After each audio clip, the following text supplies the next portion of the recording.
আমার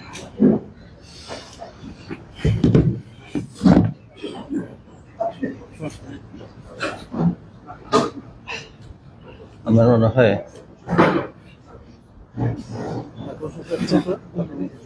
প্রিয় সাংবাদিক ভাইয়েরা, আপনাদের ধন্যবাদ জানাই আসার জন্য। আপনারা অনেকেই জেনেছেন যে মাননীয় প্রবাসী কল্যাণ এবং বৈদেশিক কর্মসংস্থান মন্ত্রী আরিফুল হক চৌধুরী সাহেব এবং আমাদের মাননীয় প্রধানমন্ত্রীর উপদেষ্টা ডক্টর মাহাদি আমির গত 2 দিন যাবৎ মালয়েশিয়া সরকারের সাথে আমাদের শ্রমবাজার খোলার ব্যাপারে আলোচনা করেছেন। আলোচনা এখনো একটা সার্টেন স্টেজে অবশ্যই পৌঁছেছে। আপনারা আপনাদের সঙ্গে সংক্ষেপে এটা একটু শেয়ার করবেন। এটাকে আমরা ঠিক মানে বোথ ওয়ে ইন্টারাকশন হিসাবে দেখছি না। ওনারা যে মেসেজটা আপনাদেরকে দিবেন, গুরুত্বপূর্ণ মেসেজ, এবং এটা বহুল প্রচারের জন্য দিবেন। এখানে আপনারা একটা জিনিস খেয়াল করবেন যে হয়তো প্রশ্ন উত্তর নেওয়ার সুযোগ থাকবে না আমাদের, কারণ বিষয়টা এখনো ইভলভিং। এমন অনেক প্রশ্নের জবাব হয়তো এই মুহূর্তে দেওয়াটা সমস্যা, যেহেতু অনেক বিষয়ে আরো একটু কাজ করার সুযোগ আছে বা দরকার আছে। তো আমি আর বেশি কিছু বলবো না। আপনাদের আন্ডারস্ট্যান্ডিং আমরা কামনা করি। আমরা মাননীয় প্রবাসী কল্যাণ মন্ত্রী মহোদয় এবং উপদেষ্টা মহোদয়কে অনুরোধ করব আপনাদের সাথে ওনাদের বক্তব্য শেয়ার করার জন্য। বিসমিল্লাহির রহমানির রহিম। প্রথমে আপনাদের মাধ্যমে বাংলাদেশি এখানে প্রবাসে বসবাসরত সকলকে এবং দেশের সবাইকে, দেশে এবং প্রবাসী সবাইকে আমাদের সরকারের পক্ষ থেকে আন্তরিক শুভেচ্ছা এবং কৃতজ্ঞতা জানাচ্ছি। সেই সাথে আসলে আমরা গত 2 দিন যাবৎ এখানে আছি। এর আগে মাননীয় প্রধানমন্ত্রী এখানে আসছিলেন। মোটামুটি আমাদের শ্রমবাজারটা আমরা এখন নিশ্চিত আমাদের ওপেন হবে, এবং এটা বিস্তারিত আমাদের সরকারের মুখপাত্র হিসাবে আমাদের উপদেষ্টা মাহাদি আমিন, যেহেতু আমাদের সরকারের পক্ষে উনি মুখপাত্র, স্পোকম্যান হিসাবে তিনি আমার পক্ষে উনি বক্তব্য রাখবেন। ধন্যবাদ। স্টেটমেন্ট স্যার,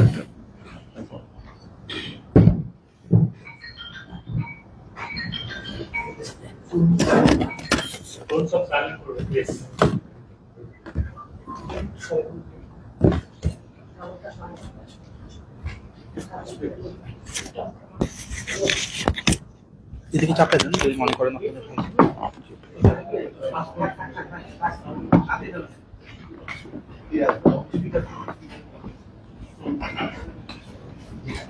আসসালামু আলাইকুম। প্রিয় সাংবাদিক ভাইয়েরা, বোনেরা, আপনারা ইতিমধ্যে অবগত রয়েছেন যে আমরা গত 2 দিন ধরে এখানে অবস্থান করছি। বাংলাদেশের মাননীয় শ্রম ও কর্মসংস্থান মন্ত্রী, যিনি প্রবাসী কল্যাণ এবং বৈদেশিক কর্মসংস্থান মন্ত্রণালয়ের দায়িত্বে রয়েছেন, মিস্টার আরিফুল হক চৌধুরী, এবং আমি এসেছিলাম।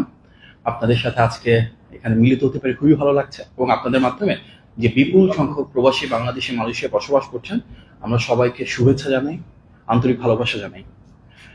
মালয়েশিয়ার সাথে বাংলাদেশের একটা ঐতিহাসিক সম্পর্ক রয়েছে, যে সম্পর্ক শুরু হয়েছিল শহীদ প্রেসিডেন্ট জিয়াউর রহমানের সময়, দেশনেত্রী বেগম খালেদা জিয়ার সময়। সেই সম্পর্ক একটা ভিন্ন মাত্রায় চলে গিয়েছে, এবং সেই লিগেসিটাকে ধারণ করেই নির্বাচিত বাংলাদেশ সরকারের মাননীয় প্রধানমন্ত্রী জনাব তারেক রহমান ওনার প্রথম বিদেশ সফর এখান থেকে শুরু করেছিলেন। আমাদের সেই সম্পর্ক বহুমাত্রিক। এখানে একদিকে যেমন ট্রেড ইনভেস্টমেন্ট নিয়ে প্রচুর কাজ হচ্ছে, কিভাবে বাংলাদেশে মালয়েশিয়ান বিনিয়োগ বাড়ানো যায়, তার মাধ্যমে কর্মসংস্থান সৃষ্টি করা যায়, কিভাবে আমরা technology transfer, education, health care, culture সহ বেশ কিছু দ্বিপাক্ষিক বিষয়ে পিপল টু পিপল টাইজ আরো বাড়াতে পারি, কিভাবে আমাদের সম্পর্ক একটা কৌশলগত পর্যায়ে নিয়ে যেতে পারি, এবং যেসব মালয়েশিয়ান কোম্পানি বাংলাদেশে বিনিয়োগ করেছে তাদের কাজের ব্যাপ্তি বাড়াতে পারি। যেমন আকজিয়াটা রয়েছে, আমরা এমএমসি পোর্টস নিয়ে কথা বলছি, পেট্রোনাস থেকে বাংলাদেশে কিভাবে গ্যাস রপ্তানি করা যায় সেগুলো নিয়ে কথা বলছি। হিউম্যান রিসোর্স ম্যানেজমেন্টটা খুব ইম্পর্টেন্ট। একটা বিপুল পরিমাণ দক্ষ জনশক্তি রয়েছে যারা মালয়েশিয়ায় কাজ করছেন, সেগুলো নিয়ে ধারাবাহিকভাবে আমাদের কথা হয়। ইতিমধ্যে আপনারা জানেন যে মালয়েশিয়ার মাননীয় প্রধানমন্ত্রীর সাথে বাংলাদেশের মাননীয় প্রধানমন্ত্রীর সম্প্রতি কথা হয়েছে, দ্বিপাক্ষিক স্বার্থের বিভিন্ন বিষয় নিয়ে আলোচনা হয়েছে। বিশেষভাবে বাংলাদেশে যে গ্যাস সংকট রয়েছে তার আলোকে পেট্রোনাস থেকে কিভাবে দ্রুত বাংলাদেশে সেই সমস্যার সমাধানে ভূমিকা রাখা যায় সেগুলো নিয়েও ওনাদের মাঝে ডিটেল আলোচনা হয়েছে। বাংলাদেশ এবং মালয়েশিয়ার এই বহুমাত্রিক সম্পর্কের একটা গুরুত্বপূর্ণ অধ্যায় আমাদের শ্রমিক ভাই বোনেরা, যাদের ত্যাগ, শ্রম, ঘাম, অশ্রুতে একদিকে যেমন মালয়েশিয়ার অর্থ অবকাঠামোগত আর্থ সামাজিক উন্নয়ন হয়েছে। একই সাথে ওনাদের যে প্রেরিত রেমিটেন্স রয়েছে সেটি বাংলাদেশের অর্থনৈতিক অগ্রযাত্রায় অনেক বড় ভূমিকা রেখেছে। যেহেতু মালয়েশিয়ায় এই শ্রমবাজার শহীদ প্রেসিডেন্ট জিয়াউর রহমানের হাত ধরেই শুরু হয়েছিল, স্বাভাবিকভাবেই নির্বাচিত বিএনপি সরকারের এর সাথে রয়েছে একটি গভীর আবেগ এবং আকাঙ্ক্ষার সম্পর্ক। আপনারা জানেন যে মালয়েশিয়ার অতি গুরুত্বপূর্ণ এই শ্রমবাজার বিগত বেশ কয়েক বছর ধরে বন্ধ রয়েছে, যেটি ফ্যাসিবাদের সময় বিভিন্ন অনৈতিক কর্মকাণ্ড ইররেগুলারিটিস ছিল, তার কারণে বন্ধ হয়ে গিয়েছিল। পরবর্তীতে অন্তর্বর্তী সরকার দায়িত্বে আসার পর ওনারা চেষ্টা করেছেন, বাট এই মার্কেটটা এখন পর্যন্ত ক্লোজ রয়েছে। আমরা নির্বাচিত সরকার দায়িত্ব গ্রহণের পর মাননীয় মন্ত্রী মহোদয়ের নেতৃত্বে ইতিপূর্বে আমরা এখানে এসেছিলাম এবং এখানকার হিউম্যান রিসোর্স মিনিস্টার এবং ওনার মন্ত্রণালয়ের গুরুত্বপূর্ণ ব্যক্তিবর্গ সহ সব স্টেক হোল্ডারদের সাথে আজ থেকে প্রায় 3 মাস আগে আমরা বেশ কয়েকটি গুরুত্বপূর্ণ মিটিং করেছিলাম। সেই ধারাবাহিকতায় যথেষ্ট প্রোগ্রেসকে ধারণ করে আমরা আবারও এখানে এসেছি এবং গত 2 দিনে আমরা মালয়েশিয়ার human resource minister mister Ramanan Ramakrishnan, ওনাদের মিনিস্ট্রির secretary general, assistant secretary general এবং অল কনসার্ন অথরিটিসের সাথে বেশ কয়েকবার মিলিত হয়েছি, কথাবার্তা বলেছি এবং আমাদের আলোচনার মূল ভিত্তি ছিল সবার আগে বাংলাদেশ, অর্থাৎ বাংলাদেশের স্বার্থটাকে। আমরা খুব আনন্দের সাথে আপনাদেরকে জানাতে চাই যে আমাদের both countries now mutually agree to open this শ্রমবাজার immediately এবং আমরা ডিউ প্রসেস ফলো করে যত দ্রুত সম্ভব এই শ্রমবাজার উন্মুক্ত করবার মাধ্যমে বাংলাদেশের যে বিপুল জনশক্তি রয়েছেন ওনাদের জন্য মালয়েশিয়ার এ দ্বার উন্মুক্ত করতে চাচ্ছি। মাননীয় মন্ত্রী মহোদয় মালয়েশিয়ার হিউম্যান রিসোর্স মিনিস্টারের সাথে কথা বলেছেন এবং আমরা ঐকমত্য পোষণ করেছি যে সব সেক্টর এবং সাব সেক্টরে বাংলাদেশের শ্রমিকরা এখানে আসার সুযোগ পাবে। আমরা বাস্তবিকভাবে একটা লক্ষ্যমাত্রা স্থির করেছি যে অগস্ট মাসের শেষ সপ্তাহ নাগাদ ইনশাল্লাহ মালয়েশিয়া বাংলাদেশের শ্রমিকরা আসা শুরু করবেন। এই ফার্স্ট ব্যাচটা অর্থাৎ ফার্স্ট যারা আসবেন সেখানে আমরা স্বাভাবিকভাবেই রাষ্ট্রায়ত্ত প্রতিষ্ঠান হিসেবে বোয়েসেলকে প্রাধান্য দিচ্ছি। আমরা অনুরোধ করেছি মালয়েশিয়াকে যে বোয়েসেলের মাধ্যমে যেন প্রথমে বাংলাদেশে আসেন এবং অবশ্যই আমাদের একটা প্রায়োরিটি থাকবে যেখানে আমরা এফিসিয়েন্সি করতে পারি, কস্ট কাটিং করতে পারি, একটা স্বচ্ছ প্রক্রিয়ার মাধ্যমে যেন আমাদের যে বিপুল জনশক্তি রয়েছেন তারা বাংলাদেশে এসে কাজের সুবিধা পান। আপনারা জানেন ইতিমধ্যে যে অন্তর্বর্তী সরকারের সময় 423টি রিক্রুটমেন্ট এজেন্সির তালিকা মালয়েশিয়া সরকারের কাছে পাঠানো হয়েছিল। আমাদের দুই দেশে যে এমওইউ রয়েছে বর্তমানে সচল, যেটা এই বছরের ডিসেম্বর পর্যন্ত থাকবে, সেটি অনুযায়ী বাংলাদেশ থেকে প্রেরিত সেই তালিকাতে মালয়েশিয়া তাদের নিজেদের বিভিন্ন যাচাই বাছাই এবং কাঠামোর উপর ভিত্তি করে রিক্রুটমেন্ট এজেন্সির সংখ্যাটা ফাইনাল করে। সেই ধারাবাহিকতা আমরা তাদেরকে অনুরোধ জানিয়েছি যে বাংলাদেশ থেকে যেহেতু সবচেয়ে বড় সংখ্যার মানুষ এখানে কাজ করতে আসেন, যেন এটি বিবেচনা করে সবচেয়ে বেশি সংখ্যক রিক্রুটমেন্ট এজেন্সিকে অ্যাকোমোডেট করা হয়। ইতিমধ্যে আপনারা জানেন যে বাংলাদেশের প্রবাসী কল্যাণ এবং বৈদেশিক কর্মসংস্থান মন্ত্রণালয় থেকে পূর্ববর্তী সময়ে ফ্যাসিবাদের সাথে যারা জড়িত ছিল, যারা বিভিন্ন ধরনের দুর্নীতি এবং অনৈতিক কর্মকাণ্ডের সাথে জড়িত ছিল, তাদের লাইসেন্সকে প্রত্যাহার করা হয়েছে। সুতরাং আমরা আমাদের একটা বার্তা পৌঁছে দিয়েছি মালয়েশিয়া সরকারের সাথে যে যারা ফ্যাসিবাদী কর্মকাণ্ডের সাথে জড়িত, যারা অনৈতিক কর্মকাণ্ড করেছিল, যারা সিন্ডিকেটের অংশ হিসেবে দুর্নীতিতে ছিল, তাদের কেউ এই নতুন যে তালিকা হবে সেখানে থাকবেন না এবং মালয়েশিয়ান অথরিটি সেটি সামনের দিনগুলোতে অত্যন্ত স্বল্প সময়ের ভিতর কনফার্ম করবেন।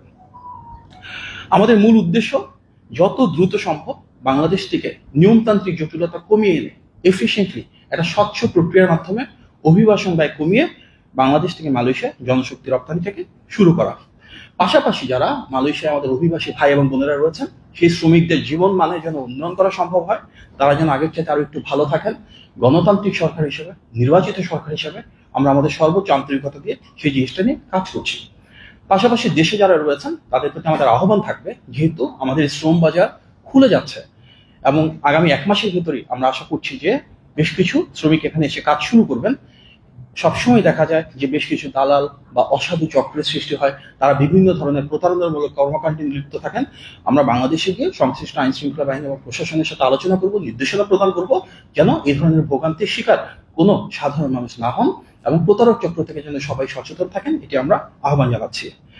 আমরা টেকনিক্যাল কোঅপারেশন শুরু করতে যাচ্ছি বাংলাদেশের যে মালয়েশিয়ান হাইকমিশন রয়েছে এবং বাংলাদেশের যে হাইকমিশন রয়েছে, এখানে বাংলাদেশের মান্যবর হাইকমিশনার সহ হাইকমিশন সব গুরুত্বপূর্ণ ব্যক্তিবর্গ রয়েছেন, ওনারা ওনাদের কাজ শুরু করবেন টেকনিক্যাল লেভেলে আমাদের যে দুটো মিনিস্ট্রি রয়েছে, অর্থাৎ মালয়েশিয়াতে হিউম্যান রিসোর্স মিনিস্ট্রি এবং বাংলাদেশে আমাদের প্রবাসী কল্যাণ এবং বৈদেশিক কর্মসংস্থান মিনিস্ট্রি, এই দুটো মন্ত্রণালয়ের মন্ত্রীবর্গ একই সিদ্ধান্ত নিয়েছেন আমরা যত দ্রুত সম্ভব এই কাজগুলোকে এক্সপেডিট করব এবং একটা অ্যাকাউন্টেবল এবং ট্রান্সপারেন্ট প্রসেসের মাধ্যমে আরো বেশি এফিসিয়েন্সি ইনশাল্লাহ নিশ্চিত করব। আমরা মালয়েশিয়ান সরকারকে ধন্যবাদ জানাই আন্তরিকভাবে, তারা দ্রুত যে উদ্যোগ গ্রহণ করেছেন। অনারেবল প্রাইম মিনিস্টার মালয়েশিয়ার, অনারেবল হিউম্যান রিসোর্স মিনিস্টার এবং কনসার্ন মিনিস্ট্রি যারা রয়েছেন তাদেরকে আমরা আন্তরিকভাবে কৃতজ্ঞতা জ্ঞাপন করছি। আমাদের বাংলাদেশের মাননীয় প্রধানমন্ত্রী জনাব তারেক রহমান সবসময় বলেন, বাংলাদেশের বিএনপি যে সরকার তার রাষ্ট্র পরিচালনার মূলনীতি সবার আগে বাংলাদেশ। আমাদের মাননীয় মন্ত্রী এবং আমরা যারা রয়েছি এই প্রসেসের সাথে আমরা সবাই চেষ্টা করেছি বাংলাদেশের স্বার্থকে সর্বোচ্চ প্রাধান্য দিয়ে, আমাদের যে বিপুল জনগোষ্ঠী রয়েছে সেটির স্বার্থকে অগ্রাধিকার দিয়ে কিভাবে বাংলাদেশের জন্য মালয়েশিয়ার শ্রম বাজারটাকে উন্মুক্ত করা যায়। এবং আমরা বিশ্বাস করি সামনের দিনগুলোতে সেটি সফল হবে এবং আগামী 1 মাসের ভিতরে যখন বাংলাদেশের উন্মুক্ত শ্রম বাজারে প্রচুর বাংলাদেশি শ্রমিক আসা শুরু করবে, আমরা যখন তাদের জীবনমানের উন্নয়ন ঘটাতে পারবো, ইনশাল্লাহ দীর্ঘমেয়াদে বাংলাদেশের ভাগ্য পরিবর্তনে সেটি একটা বড় ভূমিকা রাখবে। আমরা প্রত্যাশা করছি মালয়েশিয়া সাইডে ওনাদের দিক থেকে দ্রুততম সময়ের মাঝে কিছু আপডেট দিবেন প্রসিজিওরের দিক থেকে, এবং যে ডিউ প্রসেস রয়েছে সামনের দিনগুলোতে এগুলো আমরা আপনাদেরকে অবহিত করব। আমরা আজ রাতে আবার বাংলাদেশে ফেরত যাচ্ছি এবং সামনের দিনগুলোতে ইনশাল্লাহ যখন শ্রম বাজার উন্মুক্ত হবে আমাদের আরো বেশি আসার সুযোগ হবে, আপনাদের সাথে নিয়মিত দেখা হওয়ার সুযোগ থাকবে। আমরা আপনাদের প্রতি আহ্বান জানাবো, একজন প্রবাসী মানুষ যখন আসেন তার পুরো পরিবারের স্বপ্ন আকাঙ্ক্ষা প্রত্যাশাকে সাথে নিয়ে আপনারা আমরা সবাই মিলে ইতিবাচক ভূমিকা পালন করব। আমরা হাইকমিশনকে মাননীয় মন্ত্রী মহোদয় ইতিমধ্যে নির্দেশনা দিয়েছেন যেন শ্রম বান্ধব একটা সার্ভিস আমরা এখানে প্রোভাইড করতে পারি, যেন শ্রমিকদের একটা আস্থার জায়গায় বাংলাদেশ হাইকমিশন হয়ে ওঠে এবং আমরা আমাদের সর্বোচ্চ আন্তরিকতা দিয়ে ভালোবাসা দিয়ে সরকার সর্বপ্রকারে আমাদের শ্রমিক ভাই বোনদের পাশে থাকবে। বিএনপি সে সরকার একদিকে যেমন শহীদ প্রেসিডেন্ট জিয়া রহমানের হাত ধরে প্রবাসীদের বিদেশে আসা শুরু হয় কর্মসংস্থানের জন্য, একইভাবে যেই মন্ত্রণালয়ের প্রতিনিধিত্বে আমরা করছি প্রবাসী কল্যাণ এবং বৈদেশিক কর্মসংস্থান, সেটিও কিন্তু শুরু হয়েছিল দেশনেত্রী এবং খালেদা জিয়ার সময়। আমাদের প্রবাসী ভাই বোনেরা ভোট দিয়েছেন এবার, এবং সেটি কিন্তু আমাদের বর্তমান প্রধানমন্ত্রী জনাব তারেক রহমানের নির্বাচনী যে ম্যানিফেস্টো ছিল সেখানে একটা প্রতিশ্রুতি ছিল। সুতরাং বিএনপি সবসময় প্রবাসী বান্ধব, আমাদের রাষ্ট্র পরিচালনা সবসময় আমরা প্রবাসীদের স্বার্থ, প্রবাসীদের আকাঙ্ক্ষা, প্রবাসীদের প্রত্যাশাকে সর্বোচ্চ মূল্যায়ন করতে চাই এবং সামনের দিনগুলোতে ইনশাল্লাহ সে ধারা অব্যাহত থাকবে। আমাদের এই অগ্রযাত্রায় পথযাত্রায় আপনাদের সবার ঐকান্তিক সহযোগিতা আমরা কামনা করি। আপনাদের সবাইকে অনেক ধন্যবাদ। আসসালামু আলাইকুম। আজকে প্রশ্ন না নিয়ে আজকে প্রশ্ন না নিয়ে আমাদের মান্যবর হাইকমিশন আমার মনে হয় আমাদের আমার না আমি বলি ভাই, আমরা ইতিমধ্যে বলেছি যে যে ডিউ প্রসেস গুলো রয়েছে এগুলো নিয়ে কিছু কাজ চলমান রয়েছে, যার কারণে আমরা 1 মাস সময় দিয়েছি। আমাদের ইনশাল্লাহ সেই কর্মকাণ্ড যখন শেষ হবে আমরা আপনাদেরকে আপডেট জানাবো। বাংলাদেশের গভর্নমেন্টের পক্ষ থেকে আমরা একটা তথ্য পেয়েছি যে নির্দিষ্ট সংখ্যক লাইসেন্স এখানে নির্ধারণ করা হয়েছে, সেই লাইসেন্সটা কত সংখ্যাটা এগুলো নিয়ে ওনারা এখন কাজ করছে, ওনারা কাজ শেষ করে তারপর ওনারা জানাবেন। তাহলে কি বইছেলটাই আমাদের ওয়ান স্টপ সার্ভিস হিসেবে আমরা ধরে নেব যে গভর্নমেন্ট টু গভর্নমেন্ট যে নতুন লোকগুলো আছে। আরে ভাই আমরা তো বলছি আমাদের প্রসেসটা আপনারা জানবেন, আমরা বয়সেল মানে তো সরকারের পক্ষ থেকে আসতেছে, অতএব নেক্সট ডে আপনাদেরকে আপডেট আরো জানাবো। ধন্যবাদ। না, আমাদের যে ডিটেল প্রসেস গুলো রয়েছে আমাদের এমইউ যে এক্সপায়ারি ডেট সেটা হচ্ছে ডিসেম্বরের পর। স্বাভাবিকভাবেই এটা তো বিচ্ছিন্নভাবে আমরা সরকার করতে পারবো না, এটা পূর্ববর্তী সরকারের ধারাবাহিকতা। সেই ধারাবাহিকতা যে টার্মস এন্ড কন্ডিশনস আছে তার আলোকে আমরা বাংলাদেশের স্বার্থকে প্রাধান্য দিয়ে জনশক্তি রপ্তানির জন্য যতটা সহজতর করা যায় এবং কিভাবে সেটাকে শ্রমবান্ধব করা যায় সেটা নিয়ে কাজ করছি। যে ডিউ প্রসেসগুলো রয়েছে এগুলো মালয়েশিয়ান সাইড থেকে সামনে অবহিত করা হবে। আমাদের এন্ডে যেগুলো করা রয়েছে আমরা চেষ্টা করছি যতটা সম্ভব সাম্য এবং ন্যায্যতা নিশ্চিত করার জন্য। আমরা নতুন লোক পাঠানোর জন্য সর্বোচ্চ অগ্রাধিকার দিয়ে কাজ